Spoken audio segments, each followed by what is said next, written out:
একজন ইমানদারের কাছে এই দুনিয়াতে সবচেয়ে বড় নেয়ামত হলো হেদায়েত। হেদায়েতের চাইতে বড় কোনো নেয়ামত। হেদায়েত জিনিসটা কি ভাই? হেদায়েত জিনিসটা হলো আল্লাহ রাব্বুল আলামিন আপনাকে গাইড করবেন, আল্লাহ তাআলা আপনাকে পথ দেখাবেন। আমরা জানি না কোন পথে চললে, কোন কাজ করলে, কোন ডিসিশন নিলে আমাদের কল্যাণ হবে দুনিয়াতে এবং আখিরাতে। আল্লাহ রাব্বুল আলামিন স্বয়ং কাউকে গাইড করলে, পথ দেখালে, সেটাই হলো কি হেদায়েত। হেদায়েতের অনেক প্রকার আছে, আমি সেদিকে যাচ্ছি না। হেদায়েতটা যে সবচেয়ে গুরুত্বপূর্ণ ইমানদারের জন্য, সেজন্য আল্লাহ রাব্বুল আলামিন কোরআনে কারীমের সূরা ফাতিহাতে একটি মৌলিক দোয়াই রেখেছেন, সেটা হলো ইহদিনাস সিরাতাল।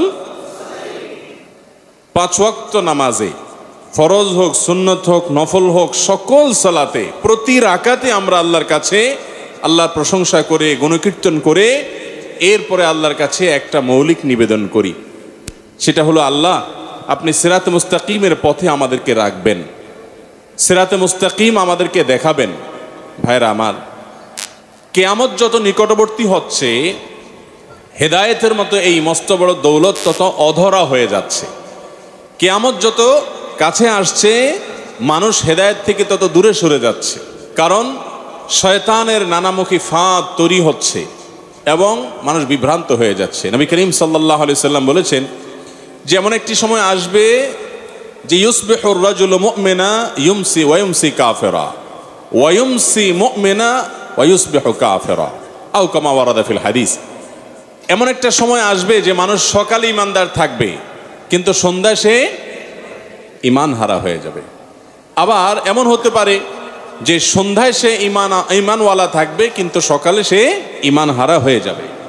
ঈমান এত ঠুনকো হয়ে যাবে, এত বহুমুখী ফিতনা চতুর্দিক থেকে আসবে। তো এরকম জটিল, এরকম কঠিন, এরকম ভয়াবহ পরিস্থিতিতে হেদায়েতের জন্য আল্লাহর কাছে কায়মনোবাক্যে দোয়া ছাড়া ঈমানদারের আর বিশেষ এবং পাওয়ারফুল কোনো করণীয় আরেকটি হতে পারে না। মুহতারাম হাজরিন, আমাদের সমাজে এত ওয়াজ মাহফিল হয়, এত কোরআন হাদিসের কথা বলা হয়, এত মানুষকে নসিহা করা হয়, জুমার মসজিদে খতিব সাহেবরা কোরআনের আলোকে, হাদিসের আলোকে এত কথা বলেন, এরপরও দেখা যায় কিছু মানুষের মধ্যে কোনো প্রকার চেতনা তাদের মধ্যে আসে না, কোনো প্রকার পরিবর্তন দেখা যায় না। এত কথা শুনে তারপরও দিল গলে না। আপনি নবী করিম সাল্লাল্লাহু আলাইহি সাল্লামের সময়ে দেখবেন যে 2-4 লাইনের একটি কথা বহু মানুষের হেদায়েতের মাধ্যম হয়ে গেছে। আর এখন ঘন্টাকে ঘন্টা আলোচনা চলছে নিরেট কোরআন থেকে, পিওর হাদিস থেকে, তারপরও আমাদের ভিতরে তেমন কোনো পরিবর্তন আসে না। হেদায়েতের প্রতিবন্ধকতা কিছু বিষয়ের মধ্যে আছে, সেগুলো আমাদের মধ্যে থাকার কারণে আমরা হেদায়েত থেকে মাহরুম, বঞ্চিত। আপনি ওয়াজ শুনবেন, ইসলামিক বই পুস্তক পড়বেন, কোরআন পড়বেন, হাদিস পড়বেন, এমনও হতে পারে যে এত কিছুর পরও হেদায়েত থেকে আপনি বঞ্চিত থাকবেন, আল্লাহ তাআলা সঠিক পথ আপনাকে দেখাবেন না। কি কারণে?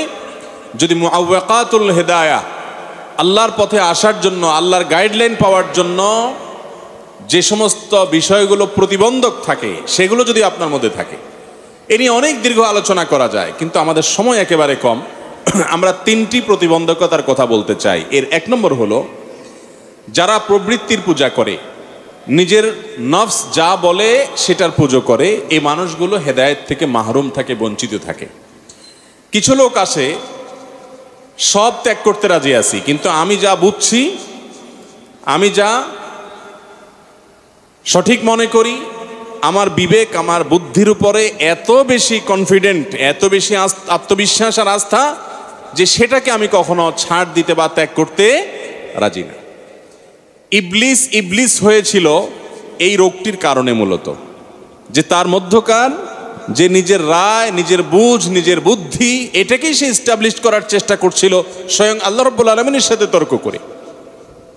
নিজের বুঝ বুদ্ধিকে কোরবানি করা, এটাকে ত্যাগ করতে পারা, অর্থাৎ এর চাইতে যৌক্তিক শক্তিশালী কোনো কিছু পেলে সেটার সামনে সারেন্ডার মতো মানসিকতা, এটা হলো হেদায়েতপ্রাপ্ত মানুষদের লক্ষণ। আর যে মানুষগুলো নিজের বুঝ বুদ্ধির উপরে আর কিছু বুঝতে চায় না, কিছু গোয়ার কিসিমের মানুষ আছে না নাই? এরা হেদায়েত থেকে বঞ্চিত থাকে। ভাইরা আমার, হেদায়েতের কাঙ্গাল যে কোন পথে আমি আছি, এই পথের শেষ ঠিকানা, এই পথের মাথাটা কি জান্নাতে গিয়ে পড়ছে না জাহান্নামে গিয়ে পড়ছে আমি জানি না। কতটা অস্থির থাকার কথা। আজকাল তো আমরা এত কনফিডেন্ট দিনের ব্যাপারে, ইসলামের ব্যাপারে, হ্যাঁ আমি যেটা বুঝছি এটাই সঠিক এবং এমন সঠিক তো সঠিক যে এটার উপরে দুনিয়াতে আর কিছু হতে পারে ইজতেহাদি গবেষণাগত বিষয়, সেই ব্যাপারে চুল পরিমাণ কোনো ছাড় দিয়ে কথা বলতে রাজি না। এইরকম তেড়ামি গোড়ামি করে আমরা বসে থাকি। বিশেষ করে যেটা সঠিক বেঠিক যে কোনোটি হওয়ার মতো সম্ভাবনা থাকে, ইজতেহাদি অনেক বিষয় আছে এরকম, সে বিষয়গুলোতে পর্যন্ত আমরা এরকম জাবর কেটে বসে থাকি। ভাইরা আমার, কোরআনে হাকিম আল্লাহ রাব্বুল আলামিন সূরা জাসিয়ার মধ্যে বলেছেন, আফারাআইতা মান ইত্তাখাযা ইলাহাহু হাওয়াহ ওয়া আযাল্লাহু আল্লাহু আলা ইলম ওয়া খাতামা আলা সামঈহি ওয়া জাআলা আলা বাসরিহি গিশাওয়া। তুমি কি দেখেছো এই ব্যক্তিকে, যে ব্যক্তি নিজের প্রবৃত্তিকে তার মাবুদ বানিয়েছে, নিজের নফসকে মাবুদ বানিয়েছে। যারা ইসলামকে মানে না, যারা আল্লাহর অস্তিত্বকে অস্বীকার করে, যারা হেদায়েত থেকে মাহরুম বঞ্চিত কপাল পোড়া নাস্তিকেরা বা ইসলাম মুসলিম বিদ্বেষীরা, তারা অনেক সময় আমাদেরকে মনে করে যে আমরা তথাকথিত ধর্মান্ধ, অর্থাৎ ধর্মে আমাদেরকে যা বলে তার বাইরে আমরা চলতে রাজি না। তার মানে দিন শেষে আমরা আল্লাহর গোলামির বাইরে আর কোথাও যেতে রাজি। তারা নিজেদেরকে দাবি করে যে তারা মুক্তমনা, তারা উদার, তাদের চিন্তা ধারা এগুলো কারোর কাছে বন্ধক দেওয়া নাই, তারা নিজেরা নিজের চিন্তা করতে পারে। মূলত পৃথিবীতে যত মানুষ আছে সবাই গোলাম, গোলামের বাইরে কেউ, সবাই দাস। কেউ নিজের বিবেক বুদ্ধি, নিজের বুঝ ক্ষমতা এগুলোকে মাবুদ এবং এগুলোকে মালিক বানিয়ে, উপাস্য বানিয়ে সেগুলোর দাসত্ব করে, আর কেউ বিবেকের সৃষ্টিকর্তার দাসত্ব করে। তো এই জন্য যে ব্যক্তি নিজের বিবেক বুদ্ধির বাইরে আর কিছু যেতে রাজি না, গোয়ার কিসিমের মানুষ হয়, এদের সম্পর্কে আল্লাহ রাব্বুল আলামিন বলেছেন যে এই লোকগুলোকে আল্লাহ রাব্বুল আলামিন জানেন যে তারা হেদায়েত গ্রহণ করবে না, এজন্য তাদের গুমরাহির পথেই তারা পরিচালিত হয় আল্লাহর ইলম অনুযায়ী। এবং আল্লাহ তাআলা তাদের কানে, তাদের চোখে, তাদের দৃষ্টি শক্তিতে, শ্রবণ শক্তিতে আল্লাহ তাআলা মোহর মেরে দেন। মোহর মেরে দেওয়ার ফলে সেখানে আর হেদায়েত গ্রহণ করার সুযোগ থাকে না। ফামান ইয়াহদিহি মিন বাদিল্লাহ আফালা তাযাক্কারুন। যে ব্যক্তিকে আল্লাহ তাআলা মোহর মেরে দিয়েছেন সে আর কিভাবে হেদায়েত পেতে পারে? ভাইরা আমার, এই জন্য আমাদের মধ্যে অনেক ভাইরা আছেন যে আমি বলেছি, আমার বুঝে হয়েছে, অতএব এর বাইরে আর আমি যেতে রাজি না। আছে না এরকম মানুষ? মুখ দিয়ে একটা কথা বলে ফেলেছি, অতএব এটা ঠিক রাখতেই হবে, এর বিপরীতটা সঠিক জানলেও ওইটা মানতে রাজি না। এই গোয়ার কিসিমের মানুষ বেশিরভাগ ক্ষেত্রে হেদায়েত থেকে বঞ্চিত হয়, হেদায়েত নসিব হয় না। এবং নবী করিম সাল্লাল্লাহু আলাইহি ওয়াসাল্লাম এক হাদিসে বলেছেন যে মানুষ যখন অহমিকা প্রদর্শন করে তার একটা প্রমাণ হলো বাতারুল হক, সত্য জানার পরও সেটাকে স্বীকার করতে আরেকজন বলছে, অন্যজনের মুখ থেকে আসছে, অতএব এটা আমি মানব না। আল্লাহ তাআলা আমাদেরকে বদ অভ্যাস থেকে দূরে থাকার, বেঁচে থাকার তৌফিক দান করুন। আরেকটি বিষয় আছে হেদায়েতের পথে প্রতিবন্ধক। আপনি যতই কোরআন হাদিস পড়েন, শুনেন বা নিজেকে মুসলমান দাবি করেন, আল্লাহ তাআলার হেদায়েত আপনি লাভ করতে পারবেন না। আল্লাহর গাইডলাইন সরাসরি ইরাতুত তরিক হোক, ইসাল্লাল মতলুব হোক, আল্লাহ তাআলা আপনাকে পথ দেখাবেন কিংবা জান্নাত পর্যন্ত পৌঁছে দিবেন, এর কোনোটি আপনার অর্জন হবে না যদি আপনার মধ্যে অহংকার থাকে, দম্ভ থাকে। অহংকার এবং দম্ভ এটা হেদায়েতের পথে অনেক বড় প্রতিবন্ধক। নবী করিম সাল্লাল্লাহু আলাইহি সাল্লাম তার সময় এরকম বহু মানুষ হেদায়েত গ্রহণ করত, তারা জানতো যে তিনি সত্য দিন নিয়ে এসেছেন, তিনি আল্লাহর নবী, কিন্তু তারপরও সেটা গ্রহণ করে নাই। কেন? যে তার কথা মানলে তারা নেতা মানুষ, তাদের নেতাগিরি আর থাকে না, তার মতো মানুষের মানলে তাদের অহমিকা আর থাকে না, সেজন্য তারা সত্য গ্রহণ করতে পারে নাই। আল্লাহ রাব্বুল আলামিন কোরআনে হাকিমে বলেছেন, সাআসরিফু আন আয়াতি আল্লাযীনা ইয়াতাকাব্বারুনা ফিল আরদ। যারা জমিনে অন্যায়ভাবে,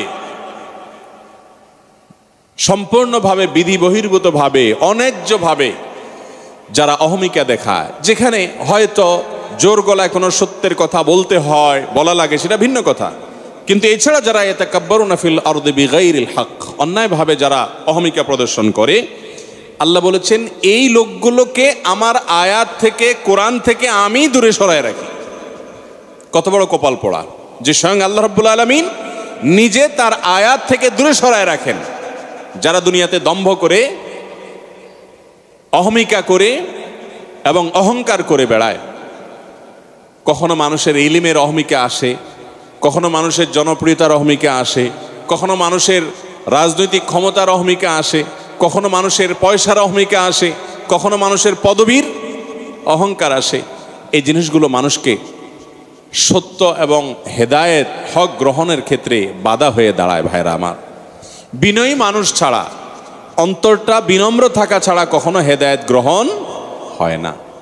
ভাইরা আমার, ওমর রাদিয়াল্লাহু তাআলা আনহুর শাসন আমলে গাসসানের বাদশাহ তিনি চিঠি লিখেছেন যে আমি আপনার সাথে দেখা করতে চাই। ওমর রাদিয়াল্লাহু তাআলা খুশি হয়ে গেছেন, একজন অমুসলিম শাসক তিনি দেখা করতে চান।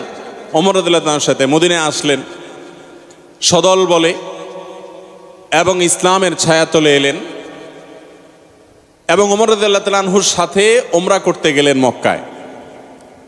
ওমরা করতে গিয়ে তাওয়াফের সময় বা এরকম ওমরার কোনো একটা কার্যক্রমের সময় একজন সাধারণ মানুষ ভুলে তার চাদরে বা তার লুঙ্গিতে পাড়া দিয়ে ফেলেছে।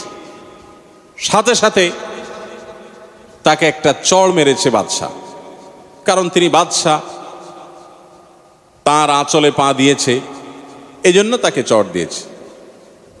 ওমর রাদিয়াল্লাহু তাআলা আনহু তখন গাসসানের সে বাদশাকে বললেন, ওনার কাছে যখন সংবাদটা আসলো উনি তাকে বললেন, দেখুন আপনি আমাদের মেহমান, আমাদের কাছে এসেছেন সম্মানিত, সবই ঠিক আছে, আপনি ইসলাম গ্রহণ করেছেন সদল বলে, সবই ঠিক আছে, কিন্তু এই লোকটি অজান্তে পাড়া দিয়ে ফেলেছে, সেজন্য আপনি তাকে মারতে পারেন না। যেহেতু আপনি তার গায়ে হাত তুলেছেন, অতএব হয় আপনি তার কাছে ক্ষমা চেয়ে এই মামলা নিষ্পত্তি করুন, অন্যথায় আমি বিচার করে তাকে আপনাকে থাপ্পড় দিয়ে কিসাস নিতে বাধ্য হব। কে বলেছে? তো ওমর ছাড়া পৃথিবীতে এই কথা বলার লোক আর কে? রাদিয়াল্লাহু তাআলা আন। এই কথা শোনার পর গাসসানের বাদশাহ তো আসমান থেকে নাজিল হওয়ার দশা, বলে কি আমি মাপ চাবো এই লোকের কাছে, অথবা সে আমাকে থাপ্পড় দিয়ে প্রতিশোধ নিবে? আমরা হলে তো বলতাম ওই লোকরে বুঝায় বাজায়, ভাই বাদ দাও তো, এ লোক অমুক এলাকার বাদশাহ, এত পাওয়ারওয়ালা মানুষ, তার সাথে এত লোক আসছে, তারা ইসলামে আসছে, আমাদের দরকার আছে এই লোকগুলোকে, তুমি ছাড় দাও। আমরা হলে এটাই বলতাম, তাই না? কিন্তু ওমর রাদিয়াল্লাহু তাআলা বললেন না, এটা আপনাকে করতেই হবে। তখন তিনি বললেন, ঠিক আছে আমি একটু চিন্তা করি। এই চিন্তা করে বলে পরে চুপচাপে মক্কা থেকে দলবল সহকারে চলে গেছেন নিজের দেশে এবং খ্রিস্টান হয়ে গেছেন। তাহলে সত্য গ্রহণের ক্ষেত্রে অহংকার, অহমিকা বাধা হয়ে দাঁড়িয়েছে। আমাদের সমাজে অনেক মানুষ আছে এরকম ভাইরা, যারা সত্য গ্রহণ করতে চায় না অহংকার বশত। তিনি একটা পাওয়ারে আছেন, একটা অবস্থানে আছেন, তিনি জানেন যে এই কথা সঠিক নয়, এটা ভুল, এটা ভ্রান্ত, তারপরে সেটা গ্রহণ করেন না। তো এই মানুষগুলো সাধারণত হেদায়েত থেকে কি হয়? বঞ্চিত থাকে। কিছু মানুষ দেখবেন সমাজে সবসময় ওলামাদের পিছে লেগে থাকে, আলেমদের খুদ ধরা, দোষ বের করা। আলেমরা দুধের দোয়া, একেবারে দোষমুক্ত কোনো মানুষ না, তারাও মানুষ, তাদেরও দোষ হতে পারে। কিন্তু কিছু লোক আছে খুঁটে খুঁটে দেখবেন যে হুজুরদের পিছনে লাগা, হুজুরদের দোষ চর্চা করা, হুজুরদের বিরুদ্ধে বিষোদ্গার করা, জাতে উঠার জন্য, বিভিন্ন মানুষের দৃষ্টি আকর্ষণ করার জন্য, নানা সুযোগ সুবিধা পাওয়ার জন্য অযথাই ওলামাদের পিছনে লাগালাই করে, আছে না নাই? এই লোকগুলো আপনি দেখবেন সাধারণত সচরাচর এরা কখনো হেদায়েত পায় না, কারণ ওলামারা নবীদের ওয়ারিস, তাদের বিদ্বেষীদেরকে আল্লাহ তাআলা হেদায়েতের দৌলত এবং নেয়ামত দেন না। এজন্য ভাইরা আমার, হেদায়েত পাওয়ার জন্য দিলটাকে বিনম্র করতে হয়, দিলটাকে নরম করতে হয়, বিনয় অবনত হতে হয়, মনটাকে ছোট রাখতে হয়, অহমিকা প্রদর্শন করতে হয় না। আল্লাহ তাআলা আমাদের সবাইকে সেই গুণ অর্জন করার তৌফিক দান করুন। 3 নম্বর যে গুণটির কারণে মানুষ হেদায়েত থেকে বঞ্চিত হয় সেটা হলো অসৎ সঙ্গ। অসৎ সঙ্গের কারণে মানুষ হেদায়েত থেকে অনেক সময় মাহরুম হয়ে যায়। প্রিয় নবী সাল্লাল্লাহু আলাইহি সাল্লামের চাচা আবু তালেব তিনি হেদায়েত গ্রহণ করতে পারেন না এই কারণে, কারণ তার সাথে যারা ছিলেন, আশেপাশে যারা ছিলেন, তারা তার হেদায়েতের পথে বাধা ছিল, ভালো মানুষ ছিল না, তারা খারাপ মানুষ ছিল। অতএব তাদের মুখের দিকে তাকিয়ে তিনি হেদায়েত গ্রহণ করতে পারেন নাই। আল্লাহর জন্য খারাপ সঙ্গী ত্যাগ করা এটা ঈমানের দাবি।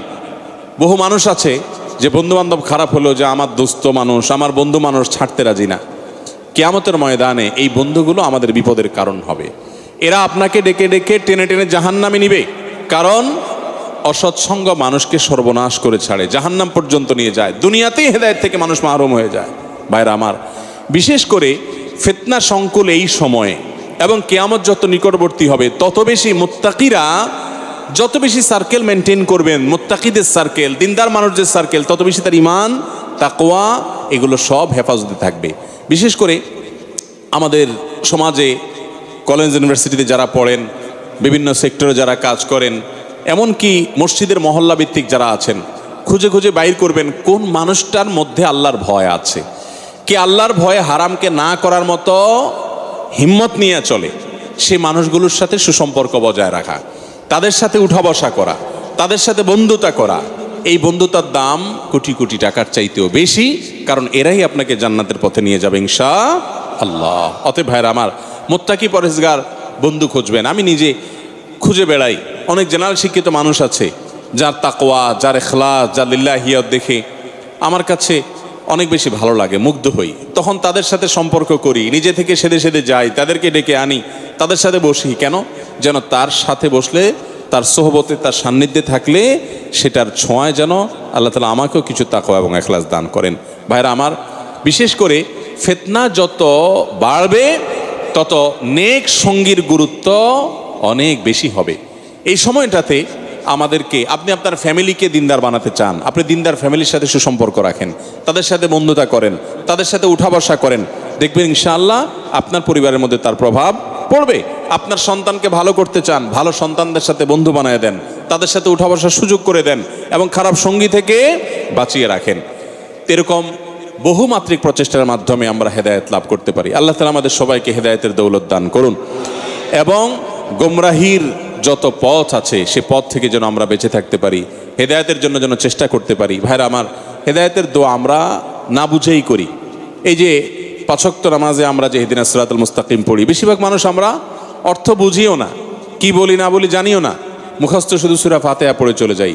আল্লাহর কাছে হেদায়েতটা চেয়ে নিতে হয়, দোয়া করতে হয়। এই জন্য আল্লাহর কাছে হেদায়েতের দোয়া করবো তো ইনশাআল্লাহ। যখন রুটি রুজির দোয়া করব, পাশাপাশি আল্লাহর কাছে হেদায়েতের দোয়া করব যে আল্লাহ, আপনি যদি পথ না দেখান তাহলে কখনোই সঠিক পথ আমি একা একা খুঁজে বের করতে পারবো না। হাজারো গিরিপথ খুলে রেখেছে শয়তান। নেক্সট সূরাতে কত ইসলামের নামে কত পথ আছে, হাদিস মানা লাগবে না, শুধু কোরআন মানলেই চলবে। অমুক দল তমুক দল, আলেমদেরকে তুচ্ছতাচ্ছিল্য করে তারাই ইসলাম বোঝা শুরু করেছে। হাজারটা দল, হাজারটা পথ, হাজারটা গলিপথ তৈরি হয়েছে। এই পরিস্থিতিতে আল্লাহ তাআলার কাছে দোয়া করতে হবে যে আল্লাহ, আপনি আমাদেরকে সঠিক পথ দেখান। আল্লাহুম্মা আরিনাল হাক্কা হাক্কাও ওয়ারযুকনা ইত্তিবাআহ ওয়া আরিনাল বাতিলা বাতিলাও ওয়ারযুকনা ইজতিনাবা। আল্লাহ, সঠিক পথ কোনটা আমরা জানি না, আপনি আমাদেরকে সেটা জানায় দেন, দেখায় দেন এবং ওই পথেই যেন থাকতে পারে সেই তৌফিক দান করেন। হেদায়েতের প্রত্যাশী মানুষ সব সময় তার অন্তরটা প্রকম্পিত হবে। আজকাল তো দেখা যায় যে কোনো একটা বোঝার পরে সে গোটা দুনিয়ার সব মানুষের গোমরা ফতোয়া দেয়, আছে না নাই? সবাই গোমরা হয়ে গেছে, উনি একলা বুঝছে। নবী করিম সাল্লাল্লাহু আলাইহি সাল্লাম বলেছেন, মান ক্বালা হালাকান নাস ফাহুয়া আহলাকুহুম, যে বলে সবাই গোমরা হয়ে গেছে হলো সবচেয়ে বড় গোমরা। সে নিজে হলো সবচাইতে যে সবাইকে গোমরা বলে ফেলে। আলেমদের চাইতে দিন বেশি বুঝে এরকম অনেক মানুষ গজাইছে না আজকাল, বিভিন্ন নামে বেনামে আছে না, এই নামে সংগঠন, ওই নামে দল, এই চিন্তা ওই চিন্তা। এগুলো কিয়ামতের লক্ষণ, কিয়ামতের আলামত, যে যারা কোরআন হাদিস ভালো করে পড়তেও জানে না, কোরআন হাদিস যে ভাষা সে ভাষা সম্পর্কেও দক্ষতা নাই, তারাই দিন এবং ইসলামের পণ্ডিত হিসেবে নিজেদেরকে জাহির করবে আর ওলামাদের তাচ্ছিল্য করবে। আল্লাহ তাআলা আমাদেরকে ওলামাদের কদর করার তৌফিক দান করুন। ওলামাদের কদর করে, তাদের মূল্যায়ন করে, তাদের থেকে ভালোটা গ্রহণ করব আর দিলটাকে সবসময় নরম রাখবো। ভাই, আমি কোনোটাকে সঠিক বুঝছি আলহামদুলিল্লাহ, সেটা মানবো, কিন্তু অন্যের ব্যাপারে তাচ্ছিল্য করা, তুচ্ছ করা, ফেসবুকে সোশ্যাল মিডিয়াতে আমাদের কিছু ভাইরা আছে দিনের ছোঁয়া আসার পর কি হনুরে মনে করে অন্যদেরকে সবাইকে গুমরাহির খাতায় ফেলে যাচ্ছে তা মন্তব্য করে যাচ্ছে, আছে না না এরকম? এগুলো সঠিক পথে এবং হেদায়েতের রাজপথে যেতে বাধা হয়ে দাঁড়ায় ভাইয়েরা আমার। এজন্য অন্তরটাকে বিনম্র রাখবো। আমি হকের উপরে আছি মনে হলে আল্লাহ শুকর আদায় করব এবং সেই সাথে হেদায়েতের উপরে থাকার জন্য দোয়া করতে থাকবো। আল্লাহ তাআলা আমাকে আপনাকে আমাদের সবাইকে সিরাতে মুস্তাকিমের উপরে মৃত্যু পর্যন্ত অটল অবিচল থাকার তৌফিক দান করুন। ফিতনার সংকুল এই সময় আমাদেরকে, আমাদের পরিবারকে, আমাদের সন্তান সন্ততিকে, আমাদের আশপাশের মানুষগুলোকে আল্লাহ রাব্বুল আলামিন হেদায়েতের আলোক পথে, রাজপথে আমাদের সবাইকে অটল অবিচল সবসময় সর্বাবস্থায় থাকার তৌফিক দান করুন। এবং হেদায়েতের প্রতিবন্ধকতা যেগুলো আছে, সেই দুশ্চরিত্র, সেই বদঅভ্যাস, বদ আখলাক, এগুলো থেকে আল্লাহ তাআলা আপনাকে আমাদের সবাইকে হেফাজত দান করুন। জাযাকুমুল্লাহু খাইরা ওয়া আখিরু দাওয়ানা আলহামদুলিল্লাহি রাব্বিল আলামিন।